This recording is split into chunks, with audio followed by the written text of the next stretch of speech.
All right, I'm going to break down each of them one by one. So give you the context behind them, talk about them up close.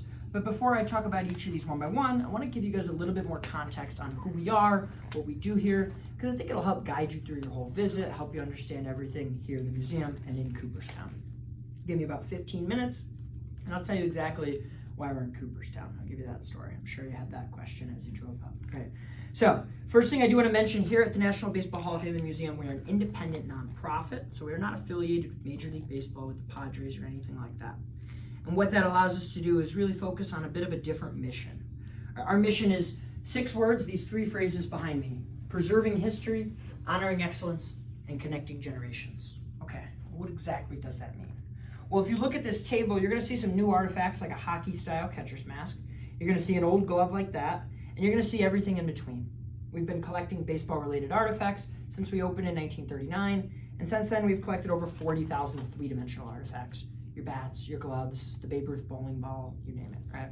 But we've also collected over 250,000 photographs in that time, over 200,000 baseball cards. It's all part of our collection. It's entirely donation-based. So we don't pay for anything. We don't sell anything. Instead, we're going to rely on donations from teams, from players, and from fans to help grow the collection that lives here in Cooperstown. And every year that's going to grow by a few hundred artifacts. So you think about a given season, even as we speak right now, baseball is being played, right? Someone could throw a no-hitter, a player could break a record or reach a milestone, and then of course every year you have a World Series in October, right? And so right now we do have a Texas Rangers World Series exhibit. That's a 1-year exhibit, right? We collect items from every World Series, put them on display, switch that out year to year, right? And so what you're going to see in the museum today is about 10 to 15% of the total collection. That's a pretty typical number for a museum like this. There's just not enough room to show it all at once, right? So we do rotate certain things, but the vast majority of the collection here is going to live down below in our vault, which is a climate-controlled, temperature-controlled, dark, dry, cold space, right? The reason for that is that helps the artifacts last a lot longer, right? Acid-free boxes for anything. And the gloves that I am struggling to put on are worn to prevent the oils on our skin from damaging anything. Because essentially the promise that we make as soon as we take something into the collection is that we're going to preserve it the same condition that we saw it used on the field, the same condition we received it in. So the pine tar on a bat, a tear on a jersey, a dirt stain on the top of a hat. We leave all that the way that it is because it's part of the authentic story of these artifacts, right? And those practices that we take here, keeping it in that environment, they can stretch the life of these artifacts by hundreds of years. They prevent bats from cracking in a humid environment, preventing jersey from fading, leather from wrinkling, anything like that, right? We want to make sure what we have stays preserved the way that it is. Now, second thing we do here is we want to honor the excellence across baseball. You see that in that gallery. The bronze plaques for each Hall of Famer are recognizing their excellence across their careers. And that's the highest honor we give here. But we also honor those 70 veterans, the excellence it took for those players to leave baseball in the middle of their careers and serve their country. We honor a few players with statues throughout the museum. We walked right by them when you got in, but if you go back to the entrance, there were 3 statues right when you walk in the door. Roberto Clemente, Jackie Robinson, and Lou Gehrig. And those right there, you have 3 of the greatest baseball players. But you also have 3 great men, what they did for their communities, the barriers they broke, and ultimately the impact they would leave on baseball. So what we're honoring when it comes to excellence is beyond just the numbers and the statistics. It's who these people were, right? What they meant. And then you get up in the museum and you're going to see non-Hall of Famers mixed in with the Hall of Famers. You're going to see those postseason heroes, those record breakers, right? Maybe it's a player that only played a couple of games, but he made his mark in just those few games, right? We want to honor them. Ultimately, we want to honor any player that has ever played Major League Baseball. And the way we do that is by keeping a file on them in our library right out there. So even if you only got a cup of coffee, played a couple of games, we might have a newspaper clipping, a document, something to reflect making the major leagues. Because it's really hard to make the major leagues.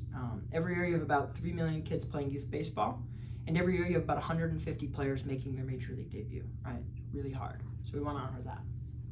Now, the third thing we do is something we're doing here today, right? Connecting generations of baseball fans. All the Little League teams you see running around the building, all the grandparents here with their grandkids, a field trip here with a school group. We want to connect these generations of fans. Maybe you're a Shohei Ohtani fan, and we can make that connection to Babe Ruth. It could be Cal Ripken Jr. and Lou Gehrig, right? We can make these connections across baseball history. We can draw in our new fans, teach them something new, but also allow the diehard lifelong fans to relive baseball, to fall in love all over again and reminisce in all the great history. So those are our goals. The reason I tell you that is because I think it'll give you context on everything you're seeing here in the museum. So I'm going to begin with a photograph. Now, all of the documents and photographs I bring forward, those are reproductions, and that's just because paper is very sensitive to light. So this photo here is from the Addie Joss benefit game. Any of you guys familiar with Addie Joss? What about Cy Young? Yeah. Maybe Walter Johnson, Christy Mathewson, right? Some great pitchers from the early 1900s. Well, I could make the argument that Addie Joss is a name we should talk about with those guys. Because from 1902 to 1910, Addie Joss pitched for Cleveland. He throws one of the 24 perfect games in baseball history. He has a career 1.88 ERA. It's the second lowest in baseball history. And yet nobody talks about him, right? The reason for that's pretty clear. He only pitched for 9 years. He doesn't have 300 wins or 3,000 strikeouts that we typically see with a great pitcher, right? He passed away before the 1911 season, and so they wanted to raise money to pay the medical expenses and help his widow out. And so they played the Addie Joss benefit game. It's a charity exhibition match. They raised over $13,000. It's over $300,000 today. And the game featured his team, the Cleveland Naps, named that because player-manager Nap Lajoie and the team's named after him. And they played against the American League All-Stars. It's not officially an All-Star game, but it's where the idea came from, right? All right, now who's in this game? Cy Young, right there. Next to him, Joe Jackson, that's Shoeless Joe. Nap Lajoie. And then you have Walter Johnson. He's part of the first class of Hall of Famers in 1936. Johnson had 110 career shutouts in his career. It's the most in baseball history. Right over there, Frank Home Run Baker, Hall of Fame third baseman. You get the nickname Home Run Baker, you probably hit some home runs, right? You know what the most he hit in a single season was? Take a guess. Home Run Baker. What do you think? 30. Yeah, that's a lot of home runs, right? 12. The most he hit was 12. Maybe you've heard that term dead ball era, right? When they were playing back then. What that meant, that dead ball era, the baseball is physically dead. It's softer, it's made with different materials, and so it doesn't travel as far. There's more spitball pitchers than ever, and they don't exchange the baseball throughout the game. And so what the result of that is a very low offensive score. It's a dead ball era. And so instead of home runs, you saw a lot of triples. Sam Crawford right there, he has 309. That is your all-time record. Wow. Tris Speaker right next to him, 792 doubles. It is the most in baseball history. They're right next to each other. You keep going and you get to this guy right there. You see his name? Below the bottom? Right there? Cobb. Ty Cobb, right? Now, do you guys know who Ty Cobb played for most of his career? Okay, this is a trick question, right? Because he played most of his career for Detroit. But in this photo, he's standing in front of us in a Cleveland jersey. He never played for Cleveland, not once, right? And yet for this game, it would appear that he needed to borrow a jersey. He borrowed their road jersey. Right?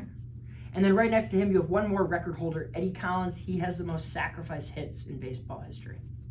So if we just look at the players in this photo, that's a really great photo. Cy Young, Ty Cobb, Walter Johnson, Joe Jackson, right? But as a research center, as a library, there are a lot of other things that we can learn from this, right? I'll point your attention to the fans. Look at their outfits. Dressed up. Suits, tie, and a straw hat, right? Now this is July, and yet that's what they wore to a game. And so we can get just more context about 1911. What is it like to go to a baseball game back in 1911, right? So take the fans there. You see their faces, right? If you follow the fans to either edge of the photo, you'll notice that the fans just get smaller and smaller. But if you look at the players, no matter where you look, the whole way across, they're shoulder to shoulder all the way through. The way they did that's a little trick with the camera. They stood the players in a horseshoe. And when they took the photo and they panned it over, it flattens them out. You won't unsee it once I show you the curve of the bar along the top, right? Oh, yeah. So this has nothing to do with the game they played that day, nothing to do with Addie Joss or Ty Cobb, and yet we can still learn how they took this photo and the technology they had back in 1911, right? So as they took that photo, start on one side, and they're panning the camera over it. When they do that, Jack Graney, right over there, he'd run behind the camera and then show up on the other side of the photo. He's in the photo twice. So the reason I start with this photo is just to give you an idea of how many stories we have in front of us, right? All that in one photo, Addie Joss, Ty Cobb in the wrong jersey, the outfits, the camera. That's such the case with so much here and throughout the museum. There's always a story. But a lot of times there's a story underneath, and that's where we want to get to. That's where a lot of that interesting stuff is. It's that hidden next layer. Okay, now let's talk about Ty Cobb for a second. I'm going to be honest, right? I'm a Tigers fan, and in 3rd grade, my biography was on Ty Cobb. If that doesn't explain why I work here, I don't know what does. Now, with Ty Cobb, we typically think about his offense. He batted .366 for his career. It's the highest in American and National League history. He had over 4,000 hits. He retired with the record in stolen bases, in runs, in games played, right? And so very little do we ever think about his defense. But if you did, you would learn that Ty Cobb threw out 392 runners from the outfield in his career. Wow. The only player that has ever thrown out more is Tris Speaker. He did it 449 times. So essentially, since those guys played over 100 years ago, nobody has broken those records. Nobody's even come close. And yet, this is Ty Cobb's glove right here from 1912. Okay, what's different about this glove from what you see? Yeah, what's different? How it looks and compared to the gloves these days, like right there it would have like that net part. The net, the webbing, the pocket, the most important part of the glove today is that webbing. It's where you catch the baseball. They don't have that.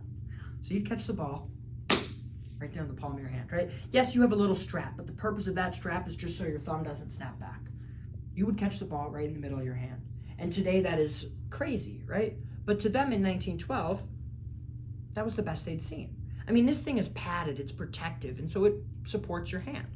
Because in 1912, they're not thinking about how to make it easier to catch. They're thinking about protecting their hand. Because if you were Ty Cobb, you would have grown up outside playing barehanded, right? And then catchers started wearing fingerless gloves in the 1880s, and it's just a palm protector to protect the palm of your hand. And then they used gardening gloves, they used construction gloves. You just used what you had around the house, right? By at least 1912, though, you have money in baseball. There's companies like Spalding and Rawlings making something custom for baseball. You can see on the back, there's thought into the button, into the open hand nature of it, right? So they're thinking about specializing for the game, but still no pocket, right?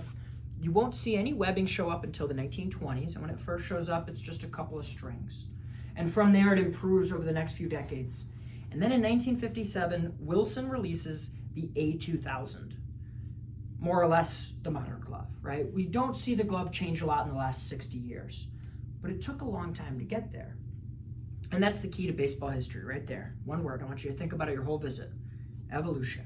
How baseball changed, why it changed, and what was the result of those changes. You can do it with the equipment. You can look at the rules of baseball. We have a pitch clock now, right? You can look at the business behind the game. You can look at the demographics of players playing. It's all evolved and changed over baseball's history. It's our job here to track that, to show that for you. But I want you to think about that as you go through, just how different that game can be over time. Which begs a very important question. Where did baseball come from? And why is the Baseball Hall of Fame in Cooperstown, New York, a town in the middle of nowhere with less than 2,000 people, right? Because baseball was invented here, of course, in 1839 by Abner Doubleday. Or so they believed. That was the story. That's why we're here. So you have to ask the follow-up question. Who came up with that story? Where did it come from? You go back to 1903. In 1903, you have a sports writer named Henry Chadwick. And Chadwick is the guy that comes up with the letter K for strikeout. He comes up with earned versus unearned runs. So a pretty prominent writer at the time. He wrote an article, and it said that the origins of baseball came from the game of rounders. The problem with that, rounders was a British sport. So nobody wanted to hear in 1905, right, that our national pastime was a British game. And so people objected.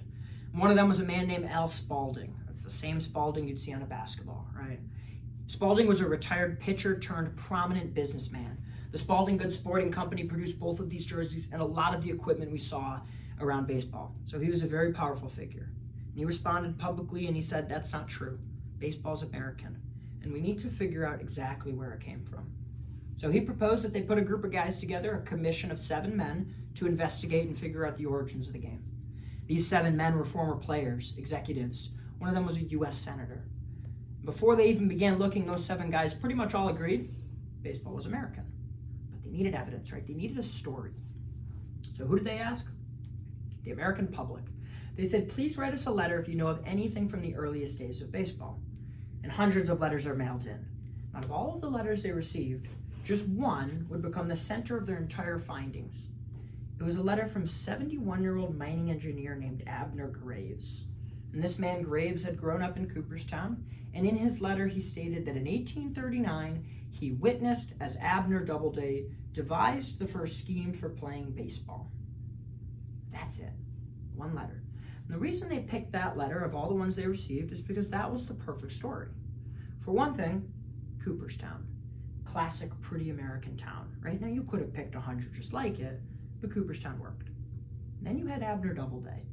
Famous Civil War General Abner Doubleday, who was at the first battle at Fort Sumter. He was at Gettysburg. Right? Who possibly better could you have picked in 1905 to be the inventor of baseball than a war hero like Doubleday? And Abner Doubleday was unable to respond to being credited with baseball because he had already passed away. So it is a dead American war hero that becomes the inventor of baseball. And once that story is released, that's the story, right? There's no going back. And so in the 1930s, Stephen Clark, the founder of the museum here, he would purchase the Doubleday baseball. It's a little leather ball about this big. It's on the second floor in the museum next to Honus Wagner's locker. It was found a few miles from here. It was believed to be used in that first game. He pays it $5 for it. He decides to open a museum. We open in 1939, the 100th anniversary. It's absolutely perfect, right? And then you look into it. And once we've opened, historians, they take close looks at the story, and what they learn is that the man who wrote the letter would have only been 5 years old in 1839. Okay? They learned that Abner Doubleday was a freshman cadet at West Point Military Academy that year. West Point freshmen can't just leave campus, right? They can't just waltz away. What they would need is permission. They would have to take official leave from the base, and there would be record of that. There's no such record. And then you have other stories. Historians have found evidence of baseball in Hoboken, New Jersey in the 1820s. These other stories, they go as far back as 1791. Just 15 years after the Declaration of Independence, the town of Pittsfield, Massachusetts has a law that states that within 80 yards of their new courthouse building, no one shall play baseball. Now, we don't know what rules they played by, right? We don't know exactly what that game looks like. But what it tells us is that there's a stick and ball game, which is what baseball is, that was called baseball, that was being played in America about 50 years before the Abner Doubleday story. So ultimately, we don't know exactly where baseball's invented. We probably never will. It's less invented as it is evolved from these other games in rural communities. We're just pretty certain it's not Cooperstown. So we're founded here based on a myth. We embrace it. It is what it is. But that's why we're here. Based on a little bit of a story. Interesting. Fascinating, right?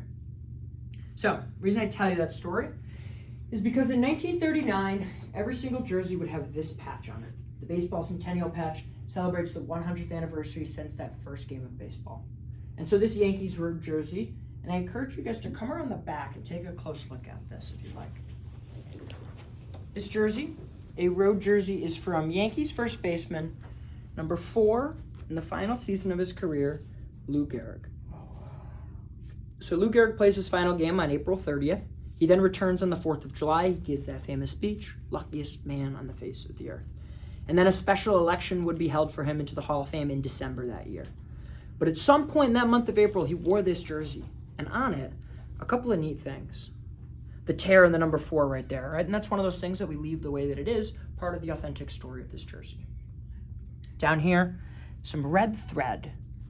And it looks like a jumbled mess, but if I showed you from the other side, 39 for the year, right?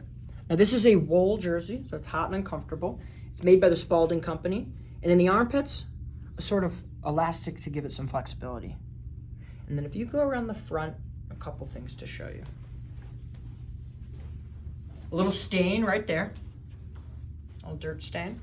And then right there, his name is going to be embroidered into the back of the neck. So Lou Gehrig's jersey, his final season that he played baseball. He ended a streak of 2,130 straight games played.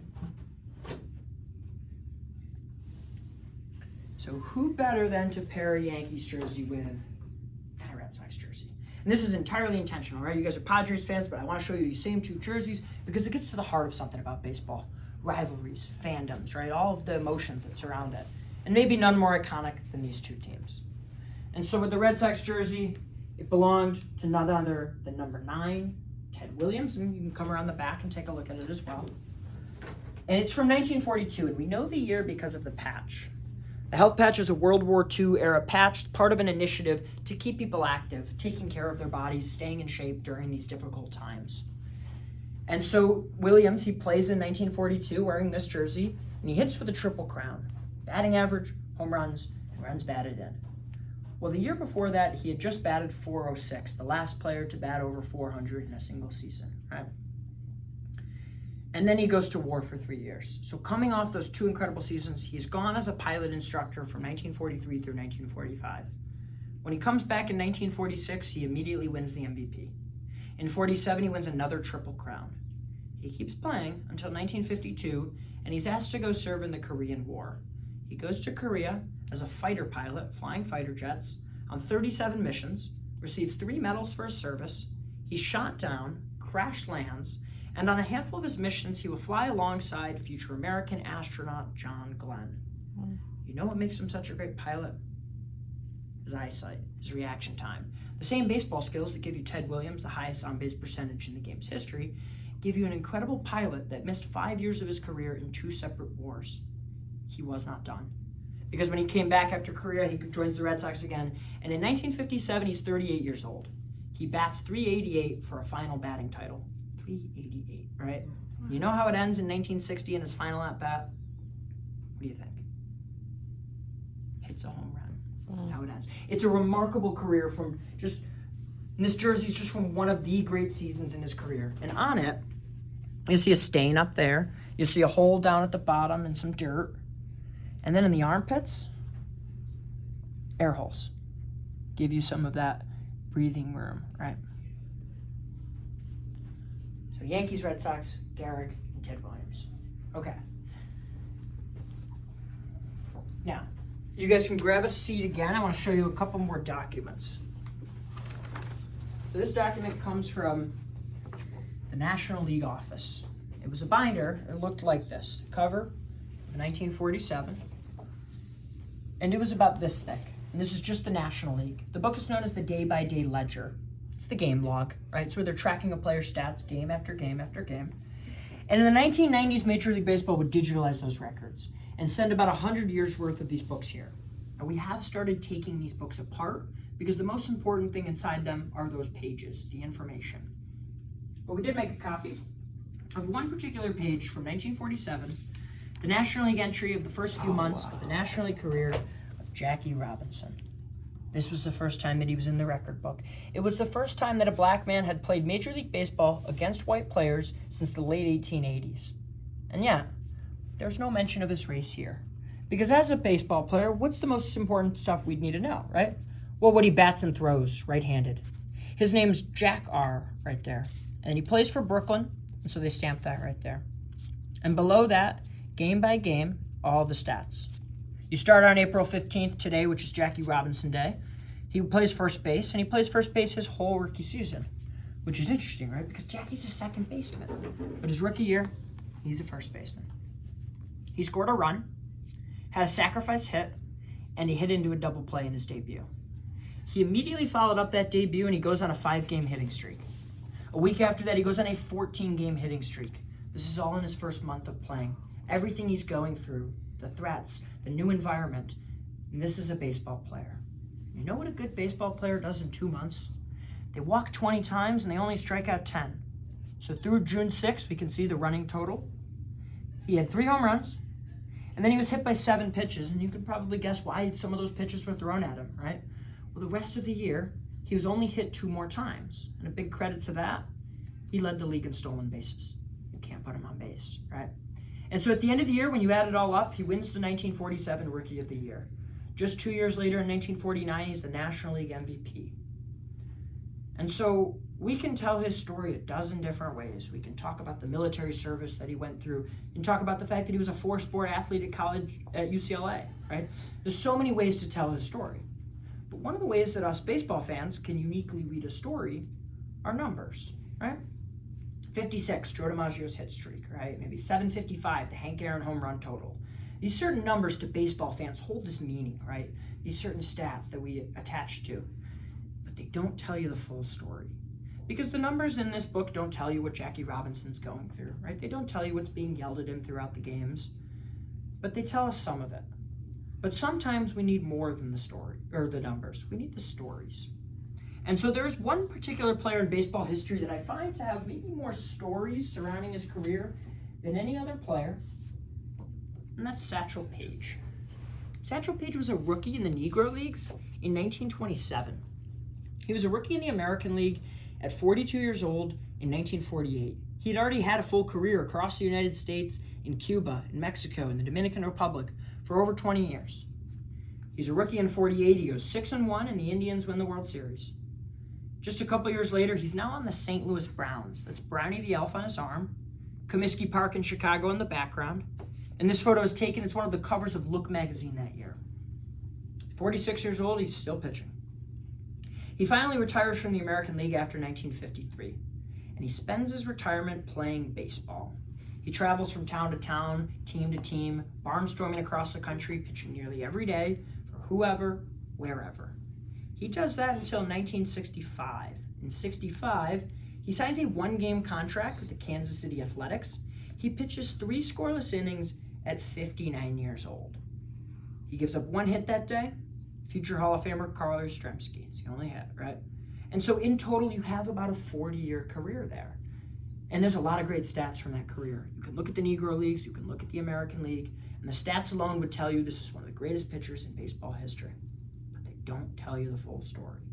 Because the stats don't properly show the game in Tulsa, Oklahoma in front of 500 fans, right? There's no record of these games, many of them. What there are stories. Stories such as one where Satchel Paige would intentionally load the bases and tell his fielders to clear off before he'd strike out the side. It's one of those stories that's hard to draw that line of what really happened and where that myth starts to begin. But in order to properly tell you about the life and the legacy of Satchel Paige, a pitcher of 40 years that straddled over integration, you need the stories. Right? You need a bit more than the numbers. And so baseball is 2 sides of the same coin, right? One, our love of what happened, of what we know about these stats and numbers, and then the stories, a little bit more than what we can write down, right? So I find these two to work really well together, tell 2 sides of the same story. Okay. Now for part of the fun, I'm going to ask that you guys put some gloves on yourself. I've got everything from small to extra large. You let me know what you need. My high school English teacher introduced me to Satchel. Matt Satchel Paige? Oh, no. Introduced. Yeah. He had me write a book report about him. He's one of the most fascinating figures in baseball history. Okay. So, I've got everything from small to extra large. You let me know what you guys think. What do you want? I'll do small. Yeah, small should work. Anybody else? Probably take small. Sure. I'll do extra large. I'm almost out. Take them. I gotta get another box from downstairs. Do you want large on you or? Larges.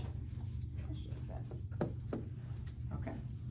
All right, we're gonna start with one of the bats in the back. I know you see the one bat, but we're gonna save that one for a minute. I'm surprised you didn't pull out any tighter stuff. Tack-up glove. Oh, Yeah. We tried to, kind of try and tell you a wide picture, obviously adding those Padres. Nothing from the 1984 World Series. No, nothing from 84. Fortunately for you, I guess, right? We're going to start with this bat in the back. Now, as you see on the name here, this belonged to Ernie Banks, Mr. Cobb. Ernie Banks played his whole career for the Chicago Cubs, and he would use this bat toward the end of his career in 1970. Now, who wants to be first? Okay, so once you get those on, just clearly, we're going to hold the bat like this, right? We're not going to swing it. We're not going to drop it down or anything like that. Just holding it with one hand on each side, protecting the integrity of that artifact. You want to stand right here, hold it just like that, and come toward the middle. You can be right in the middle. So this bat, Ernie Banks used in 1970. It was the end of his career. He started that year. He had 497 home runs. He takes the plate on May 12th that year in the 2nd inning, and he hits a ball to the left center bleachers at Wrigley Field. Home run number 500. It's the 500th home run bat for Ernie Banks' career. And that's the magic number, right? He's just the 9th player to reach that mark. And there you go. so you've got his name there. You've also got the Louisville Slugger logo in the middle, Hillerich and Bradsby, that word powerized. We've seen that for about 100 years on a Louisville Slugger bat. Okay, I got a question for you. Would you say that's heavy or light? What do you think? Heavy. It's heavy, right? Well, you're going to get older, and it's not going to be heavy. This is 30 ounces, 35 inches long. It's a drop 5, right? You know how players use a drop 2 or drop 3, the difference between that inches and ounces? So a drop 5, to have a difference of 5 from the inches to the ounces is very, very unusual. So it's a light bat for a player like Ernie Banks to be using. I'll show you something too at the knob of it. If you look over here, you'll see 2 things. The number 14 is going to be his number, right? And then the other number in the white, that's our catalog number for the Hall of Fame. That .70 would tell us the year that we acquired it. And so we would have received this bat that same year that he used it. Probably even talking to the Cubs in advance and making sure that they were willing to donate something from that moment. So Ernie Banks, number 500. Okay. Now, if you were a Cubs fan, you showed up that day hoping to see probably this moment, right? You bought tickets, you want to see 500, right? Well, just not in the 9th inning that game, a game-tying home run is hit by Hall of Famer Billy Williams, and in the 11th inning, the walk-off hit Hall of Famer Ron Santo. It's a fun day to be a Cubs fan that day, right? Look at all the markings on that too. Yeah. Every other time it would have been used before that moment, basically. So then they didn't use any wrap. I guess not, right? I don't know exactly when you would have started seeing that, because clearly it's here a bit later, right? Yeah. Okay. Take that from you. So, just 3 weeks before this bat was used, these shoes were worn. I'll give you one. I'll give you the other. And these are worn by the 1969 Cy Young Award winner, Mets pitcher Tom Seaver. And there's no slight on you here. It just happened to be that we were showing these cleats. These are from Tom Seaver's 19 strikeout game. It was against the Padres. 19 strikeouts tied the all-time record. And 10 straight strikeouts to end the game is the Major League record. It was tied by Aaron Nola and Corbin Burns each a couple years ago. But 10 straight strikeouts is still the record. And he wore these shoes that day. But here's the thing. If I didn't tell you who they belonged to, you'd have no way of knowing, right? They just look like a pair of black shoes, right? There's no indication on it. No indication whatsoever, right? And that was the case with every baseball shoe in our collection and worn throughout baseball history up until 1967. Opening day 1967, the Kansas City Athletics, they wore white shoes with green laces. It was the first time a team had ever not worn black. But not every other team immediately started using their team colors. So the Mets here still needed all black in 1970. And so the white Adidas stripe that you can see there has been painted in shoe polish. And if you look at that one, you can see it's starting to fade, right? Okay, the other thing. If you look at the toe on this one, there's nothing. But look at the toe on that one. You see that? Any idea why? Anybody know? The drag. It's his drag, right? He's a right-handed pitcher. So even if you didn't know who it belonged to, from that alone, just by looking at these two shoes, you would tell it's a righty pitcher, right? The other thing, the tongue. Normally you'd have a big floppy tongue like that. He took a pair of scissors, it looks like. Someone trimmed this. Probably just a preference, right? Kind of bothering him, right? And then if you look underneath, you're going to see plastics, right? So these are where plastics are starting to show up. 6 metal spikes drilled in there. Looks like you could take them out and replace them, right? But over time, these are black, but a lot of the other shoes today, of course, you see the team colors and the logos and different things. And so again, it's just that evolution of baseball. It's the way the game has changed. The marketing behind a lot of these things has evolved over baseball's history. Okay. Thank you. Okay, so let's compare it then with the other shoes. The other shoes are from 2005. And you're going to know this player. These are from the 400th career save of Trevor Hoffman on May 6th against the St. Louis Cardinals. These are the shoes he wore. And if you look at the back, you'll see his number 51 in there. You'll see the Nike logo, the floppy tongue. If you look underneath, though, look at the spikes underneath. It's different, right? It's very much different. These are in the shoe actually now, and the Nike logo's there, right? So they're big rubber soles. I mean, look at how big this is compared to that, right? Look at how much extra material, extra plastics, rubbers, fabrics are in there. And instead of that rubber, that toe that you see going there, there's a rubber toe. You don't have it on that one, but you have it on this one, right? They add this piece of rubber to prevent precisely that from happening. So Trevor Hoffman, 400th career save. There you go. Turn it, buddy, so I can see. Turn it the other way, so like that.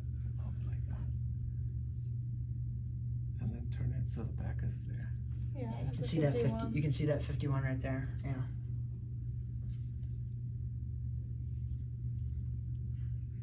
Oh, and the spikes even have like the Nike logo on them.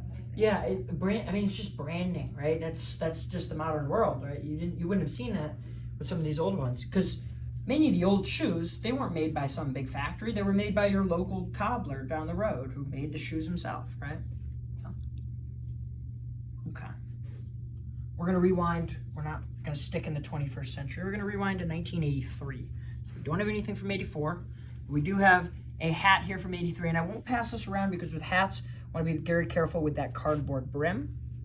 But underneath, this is the hat from 1983, worn by Steve Garvey for his 1,118th consecutive game on April 6th, setting a new National League record. It says under there, 4/16/83, Los Angeles, ##1118. So record consecutive games played in the National League for Steve Garvey. All right. Of course, far behind Cal Ripken's record of 2,600 and something. Can't remember. And of course, the classic Padres colors, right? A timeless look. Okay. And then the one you've probably been staring at since you walked in here, the bat from Tony Gwynn. Let's talk about that, right? This is from one of the great seasons and maybe one of the most unfortunate endings to a season. This is from 1994, where Tony Gwynn was batting .394 before, unfortunately, the league would go on strike, right? And so this was the closest any player's ever been to catching that 400 record from Ted Williams, right? Here, step a little bit this way. So this is Tony Gwynn's bat. Now, it's a lot shorter. I don't know the dimensions exactly, but if you just compare it to the 35-inch Ernie Banks bat, it's a lot shorter. And it makes sense when you think about the bat speed of Tony Gwynn, the way he approached the plate. He never struck out, right? So Tony Gwynn's bat, that same Louisville Slugger. You're starting to see pine tar, though. You can see all that there. You can see the tape. And then the end of it has been scooped, right? So that's a weight distribution mechanism, right? They scoop out that, show you the weight. So Tony Gwynn, 1984. Had a real chance at that 400 season, right? Looks like a cannon or something for that angle. Yeah. I don't know why it's sharpied out. Yeah. Can't tell you. Very cool. I wish I knew exactly when and what games it is, but it is that 94 season for sure. Let me pass it off. Okay. Hold that out right there. Perfect.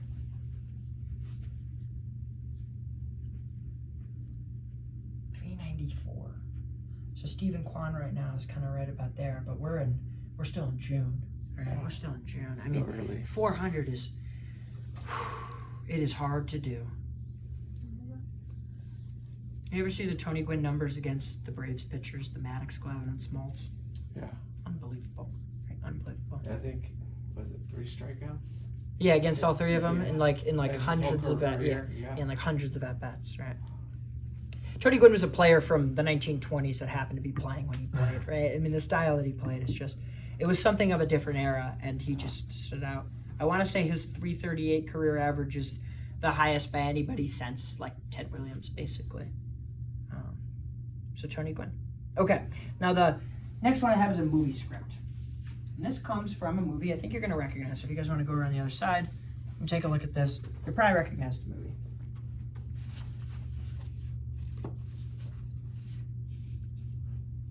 Anybody figure it out yet?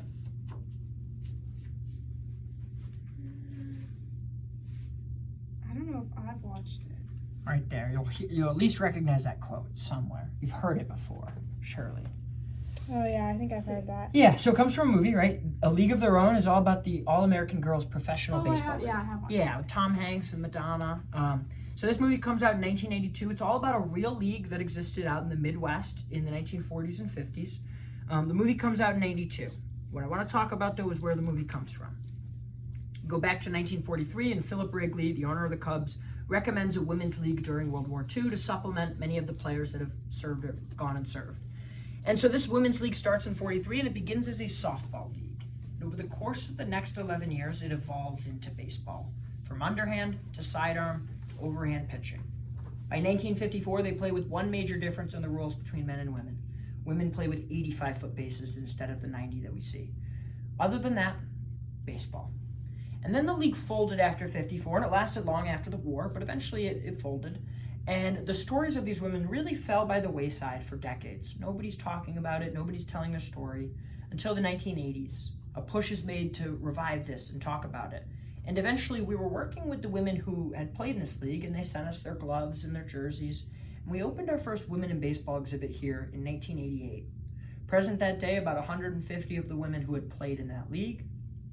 Also in attendance, movie director Penny Marshall. She would hear those stories from those women, talk with them, and pretty much commit then and there to making this movie, which came out just 4 years later. The movie, of course, was a huge success, and one we still quote even if we don't remember seeing it. We still know this movie, right? It's had a big impact on girls and women in sports since then. So a couple stories there, right? One is the league, one is the movie, and one is the impact of that movie on American culture since. So, just one page from a script. Okay. We're going to finish in the 21st century. 2 more, and you might be able to guess the players on these, to be honest. Any idea who the Cardinals catcher's mask would belong to? Molina, right? And the giveaway that it's not from Ted Simmons in the 1970s with the Cardinals. It's the style. It's the hockey style, right? So this showed up in baseball in 1996, first worn by Charlie O'Brien in Toronto. And then Yadier Molina would use this mask in the 2006 World Series. The 83-win Cardinals defeated my Detroit Tigers, the lowest wins total in World Series history. Now, it's a catcher's mask. So what does a catcher do, right? He sits behind home plate, he takes foul balls off the head, he throws it on the ground. So if you look at that, you're going to see all sorts of markings and scuffs and chip marks and different things on that. I mean, it's a catcher. He's been beat up over time, right? So Molina would go on to win 10 gold gloves in his career, and then he retired a couple years ago, and so he will become eligible for the Hall of Fame in 2028. You need to wait 5 years. He will become eligible the same year that Albert Pujols is eligible. So if they receive 75% of that writer's vote, about 400 writers, they'll be inducted into the Hall of Fame. They have 10 years to reach that on the writer's ballot before their next opportunities would be on the era committees. Yadier Molina.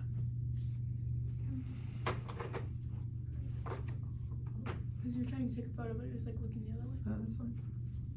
Pretty cool. I got it. Check it out.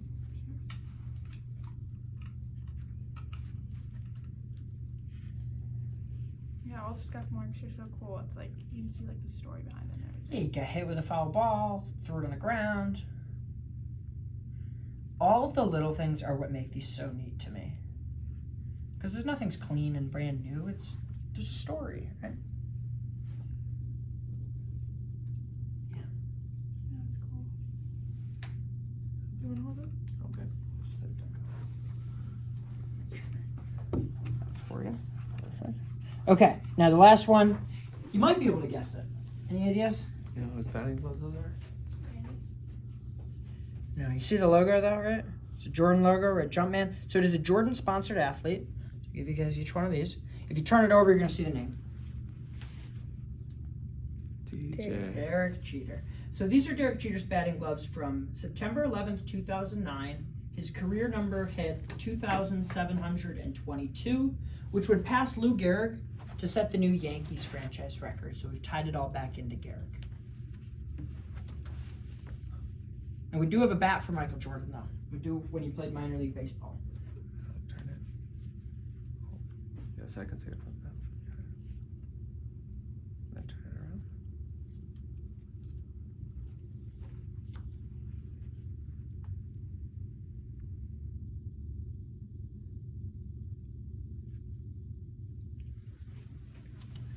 So a reminder, guys, this is just a snapshot of the collection, right? This is just a handful of things, but there's so much more for you to see throughout the museum.